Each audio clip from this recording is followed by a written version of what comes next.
Assalamualaikum warahmatullahi wabarakatuh.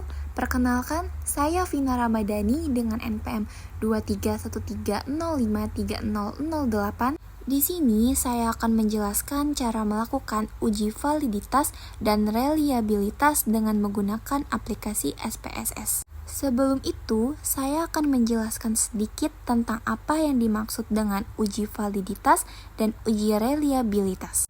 Jadi, uji validitas adalah pengujian yang bertujuan untuk mengetahui kevalidan atau kesesuaian instrumen, misalnya kuesioner, yang digunakan oleh peneliti dalam mengukur dan memperoleh data penelitian dari para responden. Sementara uji reliabilitas adalah pengujian yang bertujuan untuk melihat apakah instrumen penelitian atau kuesioner tersebut memiliki konsistensi jika pengukuran dilakukan secara berulang. Nah, instrumen atau kuesioner ini akan dikatakan valid dan reliable jika memenuhi kriteria, yaitu untuk uji validitas ada dua kriteria. Yang pertama, membandingkan nilai R hitung dengan R tabel, di mana nilai R hitung lebih besar dari R tabel.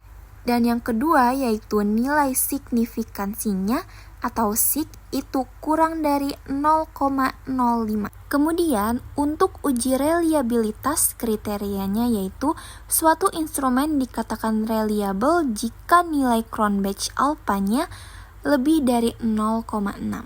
Oke, lanjut. Di sini saya sudah membuat kuesioner mengenai kepuasan mahasiswa terhadap proses perkuliahan.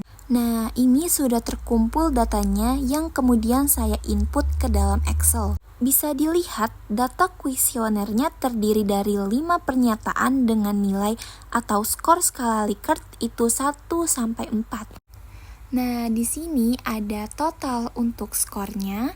Kemudian di sini juga terdapat respondennya yaitu sebanyak 23 responden.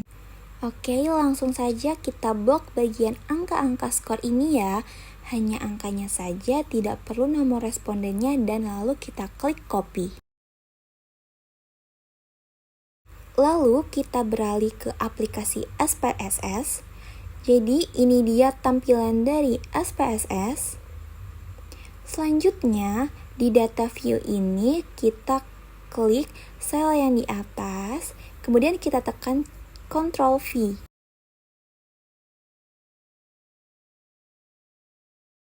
Nah, maka datanya sudah masuk dari Excel ke SPSS.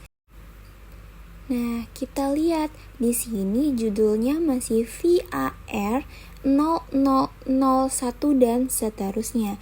Jadi kita akan ubah supaya menjadi lebih singkat.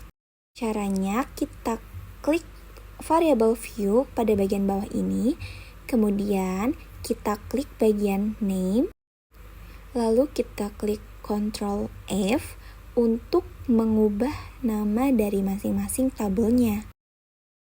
Di sini ada pilihan Find and Replace. Kita klik bagian Replace. Nah, pada bagian Find ini kita ketikkan VAR 000 dan bagian Replace kita ketik P atau singkatan dari pernyataan. Kemudian pilih Replace All. Lalu kita klik Close. Bisa dilihat seluruh pernyataannya sudah berubah. Namun pernyataan ke-6 ini adalah nilai totalnya, jadi kita ganti. Kita ketik menjadi total.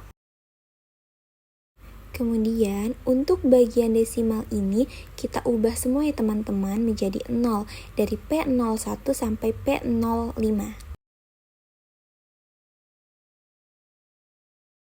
Setelah itu bagian measure-nya kan unknown, kita ganti menjadi scale semua ya teman-teman. Jika sudah, kita kembali ke data view. Oke, data kita sudah terinput semua. Kemudian yang pertama akan saya lakukan adalah uji validitas. Caranya, kita pilih di bagian analysis, pilih correlate, kemudian bivariate. Nah, muncul dua kolom seperti ini. Kita akan memindahkan seluruh pernyataan ke kolom variabel. Kita pilih tanda panah ini. Jika sudah, kita pastikan pada bagian correlation coefficient ini sudah tercentang Pearson, lalu two-tailed, dan ini juga. Setelah itu kita klik OK. Nah, secara otomatis akan keluar hasil output dari data uji validitas yang telah kita lakukan. Bisa kita cek di sini ada P1 sampai P5 dan juga nilai totalnya. Di sini ada tulisan present correlation, yaitu R hitung yang akan kita bandingkan dengan R tabel.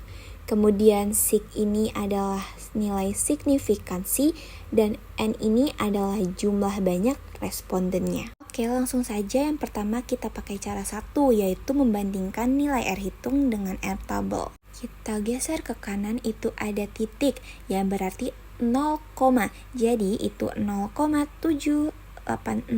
Untuk mengetahui bagaimana angka yang kita gunakan, di sini kita cek R tabelnya. Responden saya sebanyak 23, maka yang kita gunakan 0,413. Kemudian angka ini kita bandingkan dengan angka di SPSS tadi. Kita kembali ke outputnya, kemudian kita cek 0,786 sudah pasti lebih besar dari 0,413. Jadi, ini valid ya teman-teman. Lalu untuk pernyataan kedua, 3, 4, dan juga 5 lebih besar dari 0,413, maka pernyataan ini juga valid semua ya teman-teman. Selanjutnya, kriteria yang kedua yaitu nilai signifikansinya harus lebih kecil dari 0,05. Kita cek satu persatu seperti tadi ya. Nah, di sini itu sudah jelas nilai signifikannya itu 0,000. Jadi sudah jelas ya teman-teman bahwa ini lebih kecil dari 0,05. Jadi seluruh pernyataan dalam kuesioner ini sudah disebut valid. Maka kita bisa melanjutkan ke uji reliabilitas. Kita kembali ke bagian data yang tadi, lalu pilih analis, kemudian pilih scale dan reliability analysis dan kita klik. Nah, akan muncul dua kolom seperti tadi. Ini kita pindahkan lagi ke kolom variabel, kecuali item totalnya ya teman-teman. Lalu kita klik statistik, kita pilih checklist scale if item delete. Selanjutnya kita klik continue. Pada bagian model ini kita pastikan sudah memilih alpha ya, lalu klik OK. Nah, sudah keluar output dari uji reliabilitas yang telah kita lakukan. Kembali kita cek kriterianya adalah nilai Cronbach's alpha lebih besar dari 0,6. Oke, bisa lihat di sini ya, ada tulisan reliability statistik. Nah, di sini ada nilai Cronbach's alpha dan juga N of items. Batch alpha ini yang akan kita bandingkan dan N of item ini adalah 5 pernyataan yang telah kita uji. Nilai Cronbach's alpha-nya yaitu 0,834. Itu sudah pasti lebih besar dari 0,6 yang berarti kuesioner yang telah dibuat bisa dikatakan reliable. Dengan demikian, kita sudah menyelesaikan uji validitas dan reliabilitas kuesioner menggunakan aplikasi SPSS. Sekian dari saya, terima kasih. Wassalamualaikum warahmatullahi wabarakatuh.